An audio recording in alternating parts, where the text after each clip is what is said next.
warahmatullahi wabarakatuh.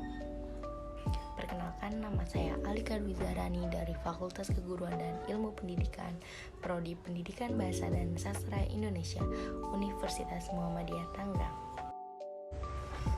Yang terhormat kepada Ibu Hamdah Siti Hamsanah Fitriani MPD selaku dosen mata kuliah keterampilan menyimak. Oke teman-teman, jadi di video kali ini kita bakal ngebahas tentang menyimak pasif. Sebelum kita masuk ke pembahasan, jangan lupa ya like, comment, and subscribe. Jadi di sini ada pengertian menyimak. Menyimak adalah suatu proses kegiatan mendengarkan lambang-lambang lisan dengan penuh perhatian, pemahaman, apresiasi, serta interpretasi untuk memperoleh informasi, menangkap isi atau pesan, serta memahami makna komunikasi yang telah disampaikan oleh pembicara melalui ujaran atau bahasa lisan. Ternyata menyimak memiliki manfaat tersendiri. Yang pertama, menunjang landasan berbahasa. Yang kedua, menunjang keterampilan berbicara, membaca, dan menulis. Yang ketiga, memperlancar komunikasi lisan. Dan yang terakhir adalah menambah informasi. Baik teman-teman, langsung saja kita masuk materi yang akan kita bahas pada video kali ini. Menyimak pasif. Jadi, menyimak pasif atau passive listening adalah penyerapan suatu bahasa tanpa upaya sadar yang biasa menandai upaya-upaya kita saat belajar dengan teliti, belajar tergesa-gesa, menghafal luar kepala, berlatih, serta menguasai suatu bahasa. Jadi di sini ada contoh menyimak pasif dalam kehidupan sehari-hari yang sering kita temukan di lingkungan tempat tinggal kita. Seseorang mendengarkan bahasa daerah, setelah itu dalam masa 2 atau 3 tahun ia sudah mahir memahami pesan dalam bahasa daerah tersebut. Kemudian dia mahir pula menggunakan bahasa daerah tersebut. Tahukah kalian bahwasanya menyimak merupakan suatu kegiatan yang memerlukan proses? Karena dalam proses menyimak minimal melalui tahapan-tahapan. Yang pertama ada tahapan mendengarkan, lalu memahami, dan yang terakhir adalah menafsirkan. Dengan demikian, menyimak dapat dipandang sebagai kegiatan mental. Itulah sebabnya menyimak dikatakan bersifat aktif reseptif. Di kegiatan menyimak juga membutuhkan peranan-peranan dari bagian tubuh kita loh. Salah satunya otak dan telinga.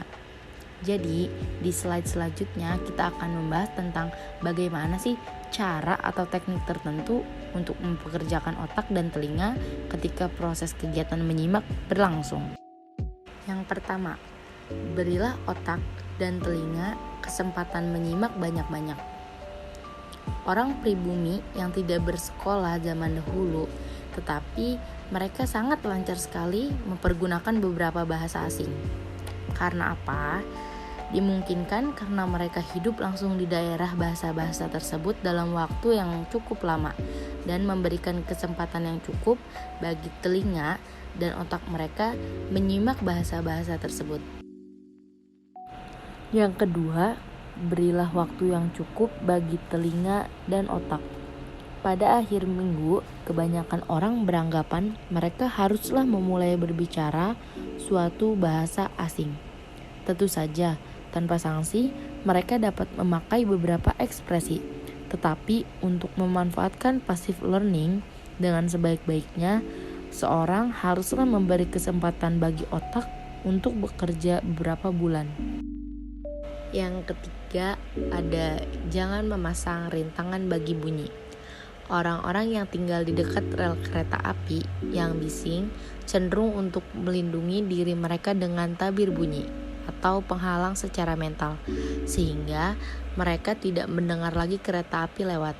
Beberapa orang cenderung memasang penghalang atau rintangan bunyi bagi bahasa-bahasa asing dan akibatnya mereka tidak lagi mengasimilasikan bahasa itu sedemikian rupa, sehingga hal itu seolah-olah banyak menolong mereka pada satu tingkatan kesadaran.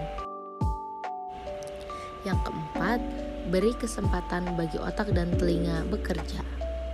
Suatu cara yang baik ialah ketika kita memasang rekaman dalam suatu bahasa, sementara kita mengerjakan aktivitas yang lainnya, contohnya makan, membaca koran, ataupun pada saat bermain dengan anak-anak. Kita dapat memberi perhatian yang serius sepanjang waktu. Oleh sebab itu, berilah kesempatan menyimak bagi telinga dan otak secara santai.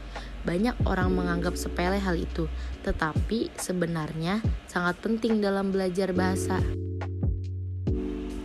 Dan cara yang kelima atau cara yang terakhir yaitu tenang dan santai.